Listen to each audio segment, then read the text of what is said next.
મોરબીના ટીંબડી અને ભરતનગર પાસેથી ગેરકાયદેસર પરિવહન કરતા ખનીજ ભરેલા 3 વાહનો પકડી દંડ વસૂલવાની કાર્યવાહી કરતું ખાણ ખનીજ વિભાગ. મોરબીના તાલુકા પોલીસ સૂત્રો પાસેથી આજે સવારે 11 વાગે મળતી માહિતી પ્રમાણે રાજકોટ ખાણ ખનીજ વિભાગના JN કરમૂર તથા સ્ટાફ દ્વારા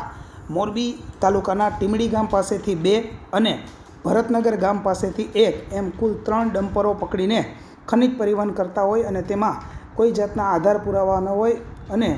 ગેરકાયદેસર રીતે ખનીજ પરિવહન થતું હોય દંડ વસૂલવાની કાર્યવાહી માટે વાહનો જપ્ત કરવામાં આવ્યા છે અને દંડ વસૂલવા સુધી વાહનોને તાલુકા પોલીસ હવાલે કરવામાં આવ્યા હોવાનું જાણવા મળે છે.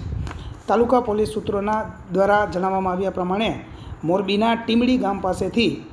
ડમ્પર નંબર GJ36U 9978 અને તેના ચાલક મગન ઈશ્વરભાઈ ગોસ્વામી રહે પીપળી તાલુકો જિલ્લો મોરબીવાળાને પકડવામાં આવ્યા હતા. તે રીતે ટીંબડી ગામ પાસેથી ડમ્પર નંબર GJ3BW5820 ના ડ્રાઈવર દિનેશ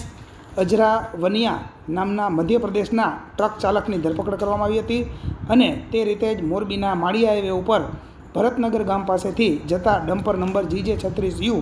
7216ને અટકાવીને તેના ચાલક રૂપા રામજી પાટડિયા રહે લખધીરપુરવાળાને અટકાવવામાં આવ્યા હતા અને દંડ વસૂલવા માટે આ 3 વાહનોને પકડીને હાલ તાલુકા પોલીસ હવાલે કરવામાં આવ્યા હોવાનું તાલુકા પોલીસ સૂત્રો પાસેથી જાણવા મળેલ છે.